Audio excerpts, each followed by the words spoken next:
All right, it's 2 p.m. Central African time. Good afternoon to you and welcome to Market View. Here's what's ahead this Tuesday. The Ministry of Commerce is set to introduce a whistleblowing line for small businesses to report delayed payments as well as alleged bribery. Minister Mangoba Kumalo says the move is about fairness as well as accountability. The Business Federation of Eswatini has welcomed the announcement, praising government for taking long overdue action. And then in studio, we're going to have the CEO of the Federation of Eswatini Business Community, Ben Simelane, who will be with us live here to share his perspective on what this means for SMEs across the country. And then we're going to move on to our Enterprise Watch, where government finalizes a major review of civil service salaries, the first since 2016. But with the cost set to exceed current allocations, how does Finance Minister Neil Reichenberg plan to fund it? And then later on, in Market View, we have, in Market Analysis, I beg your pardon, we have Sandile Lesbia, who is going to join us for a full look at today's numbers from Wall Street to Johannesburg and what they mean for Eswatini's markets. That's coming right up. But first, our business news.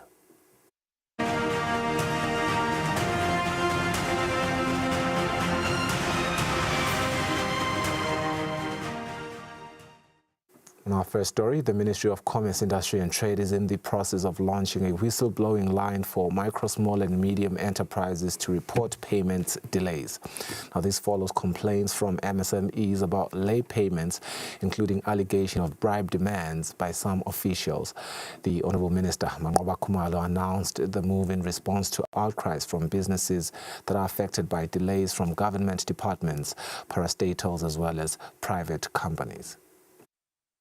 In essence, what we've been receiving is many complaints from individual companies that are medium-sized, small-sized, micro businesses, that category we call MSMEs. And they are all saying, you know, our businesses are dying because we're not being paid on time. For the longest time, this was mainly government ministries not paying people on time. But what we are seeing now is that it's increasingly parastatals that are doing the same thing, and we are also getting complaints, you know, from these MSMEs claiming that even big companies, whether they are in construction or manufacturing or whatever, are also now, you know, thinking it's okay not to pay people on time, and I think it's because they've seen government do it. And then they also think they can get away with it. So as a ministry, we've taken a stance against this. Our view, in simplistic terms, is that, number one, we need to flesh it out, make it, visible that there is this problem, and encourage everybody to pay on time. Every invoice has payment terms, and we expect those people that received those goods or services to pay the people that delivered them on time every time. The Minister for Finance for government has worked very hard to fix this. However, one thing that we have observed is that a lot of these invoices sit within the ministries. They don't go to finance because some of the people in the ministries expect bribes so that they can process the invoice and it goes to the Ministry of Finance. So I have done an exercise personally where I followed through on some invoices where people were complaining of late payments, and I discovered that in all the 10 cases that I actually followed through, it was the ministry officials, the departments in the ministry that just sit with the invoices for no reason. The suggestion is that if the person wants that invoice moved to finance, they then need to pay somebody. We want to say this should not be happening. I've also done a similar exercise with a few parastatals where people have complained, and I followed through on their behalf. And again, I discover that the departments of finance in those parastatals do not know that there's an invoice that is now due for payment. It's still sitting with a department official who is waiting for somebody to encourage them to move it to the next level. And then it's now filtering through to the private sector as well, where you find companies, departments not taking invoices to the finance department on time to be paid. So we're just here to say, as a ministry responsible for business, responsible for the sustenance and sustainability of business, this habit must stop. What are we going to do? We are going to open a line for people to report this to us. And when we then have done all the necessary work to ensure that that line is manned and people can get instant responses, we will then advertise that to the public to say, if somebody is not paying you on time, please report this to this line, and then we will work with all the relevant people, whether they're in government, whether they're in the private sector, or whether they're in state-owned enterprises.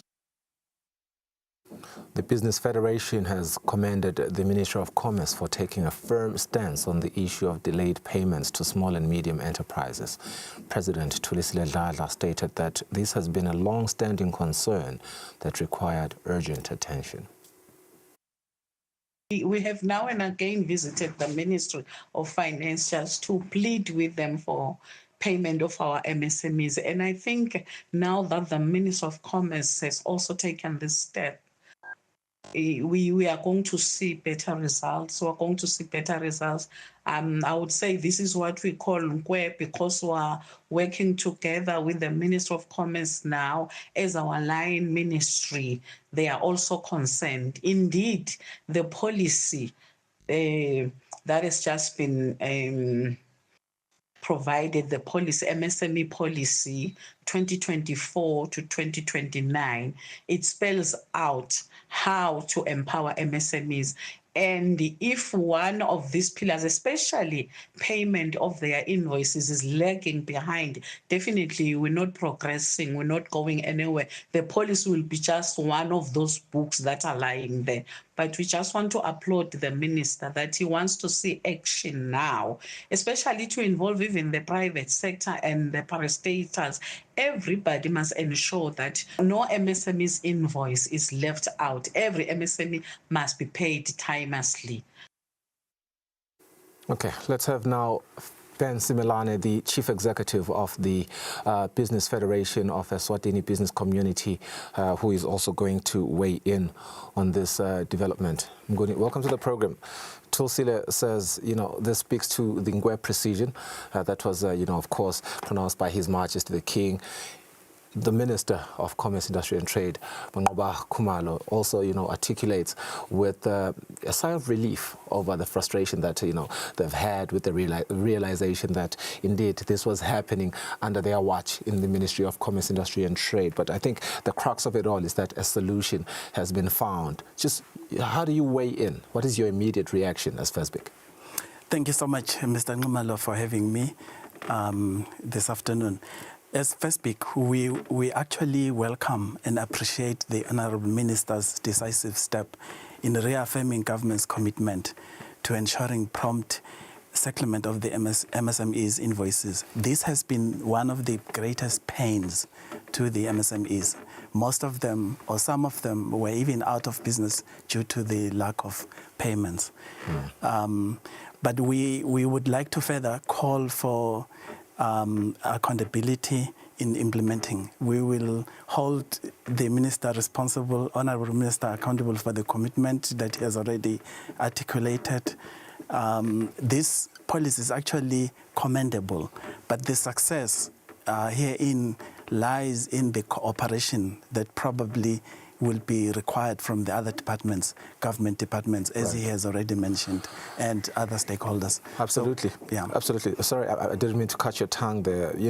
Accountability in implementation, by the way, you are not going to be the only ones who are going to hold the ministry accountable. We, as the media, we have that role to play as well, and we promise that we'll be with you there. But, of course, you mentioned that other departments within the ministry have a critical role to play in making sure that this is seamless in its implementation. But I suppose, as well as the stakeholders, which is the MSMEs themselves, they need to be encouraged. How would you encourage them? You are correct, Mr. Ngumalo. As MSMEs, we should work hand in hand and assist in the process. By exposing when these things happen, we should be able to report back so that the minister is aware of what is happening on the ground. So we also need to be participants, and so that we see this succeeding as it has been articulated. Guni, thank you so much for your time. We are just as excited as you are, because that speaks to development. And indeed, as Eswatini TV, you know, we tie ourselves in all issues that speak to some great precision in development. That's Ben Similane, the Chief Executive of FESBIC, weighing in on this rather exciting development from the Ministry of Commerce, Industry and Trade. A major civil service salary reviews nears completion. Finance Minister Neil Reichenberg explains the challenge ahead.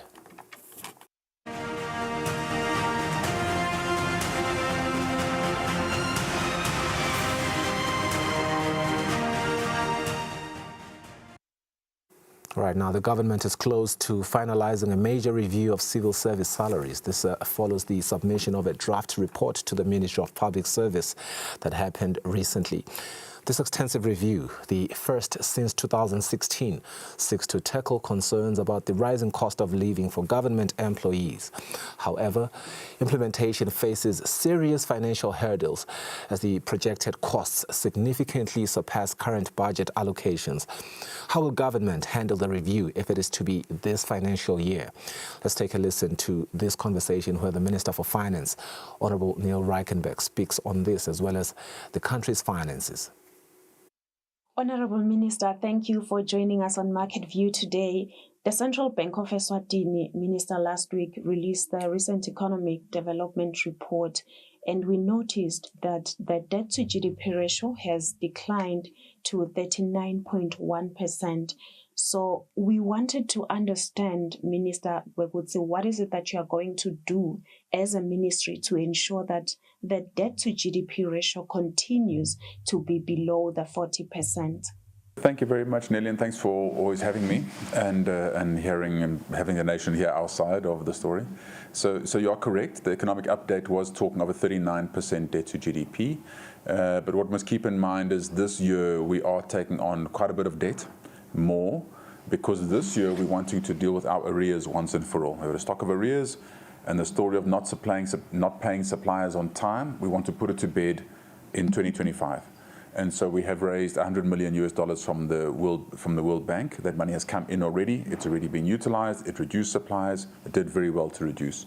We are currently raising 2 more loans for budget support, a $47.5 million from ADB and a $50 million from the OPEC fund. And both of these will again be used for budget support, be used to reduce suppliers and reduce arrears. And so, and to hope that we get to the end of the year and we actually do not have any problem with arrears and do not have an issue with paying suppliers on time. Now, this might even push our debt up to almost 43% debt to GDP ratio, but understanding that every year, April, we recognize our new GDP numbers. So as our GDP is growing, and as you know, the 2025 is looking like we have very decent GDP growth, we do predict that it'll bring our debt to GDP ratio once again below 40, and then in the medium term, try and cap our debt to GDP at 41%. Has been our target for a while now, and we'll be managing to maintain that target and stay on that track. So you might find the debt to GDP shoot up even beyond the 41% we come with, but we do plan for it to come back down again when the new GDP numbers get recognized. So at the moment, there's a focus on trying to get our economy healthy. We believe with everything going on the economic health side, our issue we're tackling now is our stock of arrears and our suppliers. And we believe if we can get them paid on time, people can build confidence again in supplying government. At the moment, you don't know when you're going to get paid. It's not a nice situation supplying government. When you know you're going to get paid on time, it means I presume people will be able to supply government again, and we'll get a lot of health back in the cost of goods for government once we're paying on time. So we're hoping that can also then drive economic growth in the country once we get this right. The ministry has also applied for significant budget support from the World Bank, Honourable Minister, and we have seen from the same report that government continues to rely on advances from the central bank. What are you going to do to ensure that the government or the ministry doesn't rely much on the advances from the Central Bank of Eswatini? So look, CBE advance is always a emergency backstop. You know, if you need money, the law allows us to take up to 20% of our reserves as an advance, a CBE advance. So keep in mind, there's a ceiling on it. You know, we can't just say, you know, just keep on giving us more. We can only go so far.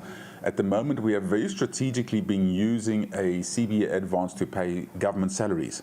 So we actually have about 1.4 billion emalangeni.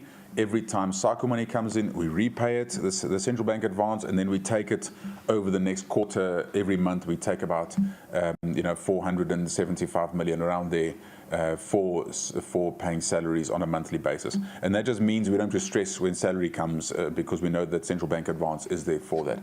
It's been a very handy tool. Unfortunately, when our cash flow was very tight, we took more advances. I think we almost went to the ceiling of what we could take about 3 or 4 months ago. But now going into the future, especially with these loans being approved, we do foresee ourselves having to rely less on central bank advances. Speaking of the wage bill, Minister, the recent economic update by the World Bank has suggested that Eswatini continues to reduce the wage bill by below 10%, if I remember correctly. So I want to know if you have made means to meet these recommendations by the World Bank, because this is not something new that has been suggested by the bank. So at the moment, the wage bill is, I think, 11% of GDP. So you can look at it in different ways. You can see what is the wage bill to GDP, or you can look at what is the wage bill as a percent of your total expenditure as government. And so over the last 7 years, we've been trying to reduce the wage bill and trying not to reduce it harshly. If you reduce it harshly, you're going to have social problems. You're going to have people in distress. You're going to have children not going, you're going to have real problems on the streets. And so we've been reducing it systematically and strategically, just with a hiring freeze and trying to reduce the amount of people when there's someone short, trying to find someone in government that you can reallocate to positions. So the Ministry of Public Service has done well here, and we've reduced the wage bill as a percentage of expenditure down from 42% to 32%. So we've reduced with 10% as a percentage to expenditure, which I think is really a huge move in the right direction. Now, it still means that 32%, in countries like ours, we believe it could go down to even as low as 25%.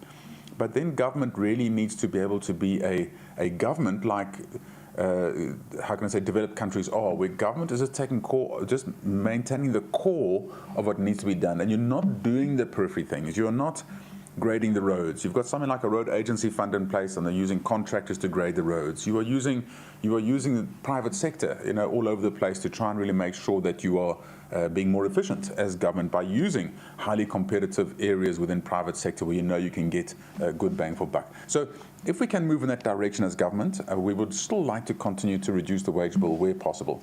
Obviously, this year we got the salary review that's taking place. That'll bump it up again. But at the same time, it's necessary. The people that we are employing as government, even though we might want to try and reduce the amount of people employed, but the people that you are employing, you must look after properly and make sure they're well taken care of. You can't not take care of people because you're trying to reduce the wage bill. So if we can reduce the amount of people we're employing, that should be the focus as government.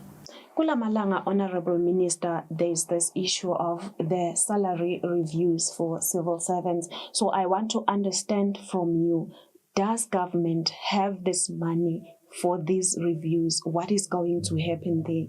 At the moment, the jury's still out on that one, unfortunately. So we're still waiting for the consultant's report.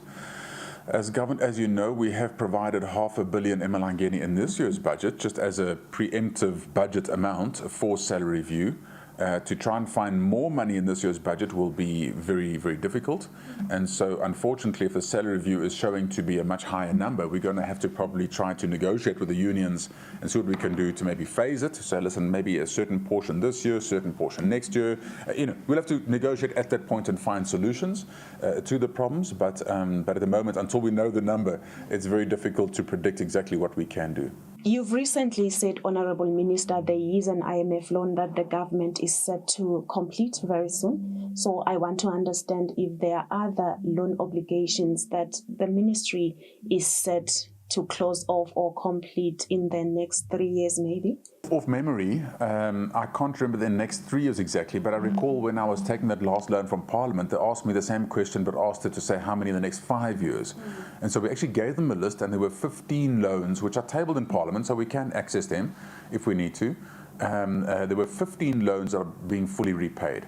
One of them, for instance, is the loan from the IMF that we are paying in a few months' time. We're paying the last installment in a few months' time with the IMF. That was the rapid response in COVID. We took $110 million at that stage, and it was we had a small window of grace. Then we had quite a harsh payment period.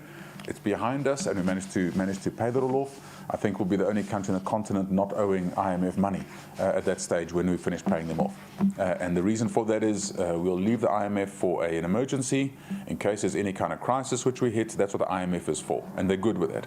And so we'll leave them for that in case there's a crisis that hits. We know we can go to the IMF, and because they release very quickly. If you've got a crisis within weeks, you get the money. So it's we'll be happy to pay them off and have them available for any emergency in case an emergency arises.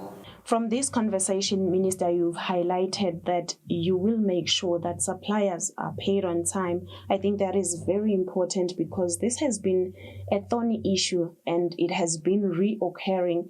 So we've seen on the report by the central bank that internal debt has decreased by 7.7%, part of it due to government paying suppliers. You are also highlighting that the country is in good standing to pay their debts. Thank you so much, Honorable Minister, for making time to see us here on Market View today. With time of the essence, we now turn to the markets with Sanele Sibia.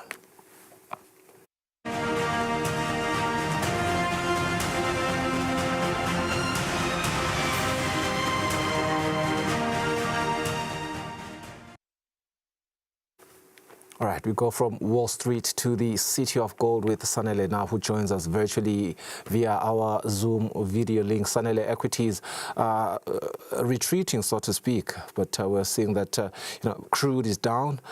Currencies are showing subtle shifts here. If you will, just give us a summary of everything that is going on and why it is. Thank you, Mr. Ngumalo, and thank you for having me. So when we're looking at the numbers, we can see that markets are particularly worried about Trump's attack on the Federal Reserve Bank, and actually what he has actually done in terms of tweeting out that he's going to fire Governor Cook over that mortgage scandal. So that has actually sent futures tumbling in the US, and also the fact that markets have been waiting to see what's going to happen with AI, artificial intelligence. That NVIDIA stock midweek. So what we're seeing right now is we saw the Dow Jones Industrial Average lost some 349 points on the background of those uncertainties. And then when you move across to Europe, again, it's the same mode that's happening across Europe, where we're seeing central banks a bit edgy over what's going to happen in terms of the Federal Reserve Bank and in terms of the independence of the Federal Reserve Bank. So what we're seeing happening in the US might actually just become a domino effect across the globe, where you find that the executive arm of government wants now to control this Federal Reserve Bank or the central banks, and we know that central banks function better when they're independent. So what we're seeing in Europe is we're seeing London are reacting a bit to that, and moving further into the Eurozone, you'll see the Frankfurt there, France, Paris, losing around 118 points in today's trade. That's purely because there's a lot of political uncertainty right now. If you'll notice that since June last year to present, France has been in that political quagmire where the minority government has barely held on by a thread. So right now, indications are that probably by next month, we might see a bit of another shift in that front. And then moving into Japan and into Asia all over again, it's again the same mood where we're seeing worries over the independence of the central bank. And when you go into China, you'll notice that the Shanghai has lost some 15 points. That's purely because the renewable energy sector within the mainland was driving a lot of the numbers. However, we're seeing that there's been a bit of a downward movements in terms of those energy, more especially renewable energy in terms of solar. And then in South Africa, again, we're seeing the markets reacting to the same sentiments around the independence independence of the Federal Reserve Bank, and we do know that in South Africa we do have proponents like the likes of Malema who often argue for, nationalization of the Federal Reserve Bank. So it's just one of those conversations that we are watching to see how it's going to play out, and if indeed President Trump is going to be successful in firing Governor Cook, and what that means in terms of overall broader central bank independence across the globe. And then in the domestic market, we've not seen any changes, Mr. Nxumalo. However, when you move into commodities, you realize that gold is somehow still above 3,400, and that uncertainty within the Federal Reserve Bank somehow supports a case for gold. And Brent crude continues to stay around $67 per barrel. On those on the news of Ukraine attacking energy installations within Russia. Overall, the currency is weakening across the globe, across the board, largely due to those worries about central bank independence and the proponents like the likes of Malema and the MK party in terms of the independence of the Federal Reserve Bank of South Africa. Thank you, Mr. Kumar. Thank you for your time. 27 minutes after 2. Perhaps before we let you go, Mr. Sibiya, just a quick update of what we might see in terms of, some optimism back into these numbers that we are seeing today. Because, like we highlighted, we're seeing equities that are retreating. We're seeing that crude is down. Currencies, some subtle shifts there. What is it, that one thing that could really happen that could, bring some optimism back into the market?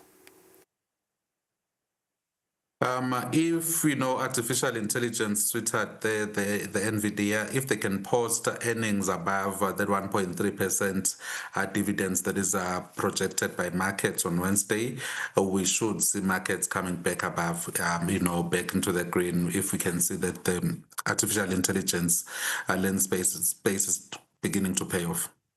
And it's quite interesting because tech stocks have been volatile for a while now. Is it pretty much that, that war, it's not even covert anymore, that is there, that tech war, so to speak, between Asia, China to be specific, as well as the US? Yeah. For time, it's 28 minutes after 2. We were looking at our, markets for the day, decoding what these numbers that we are seeing today are telling us.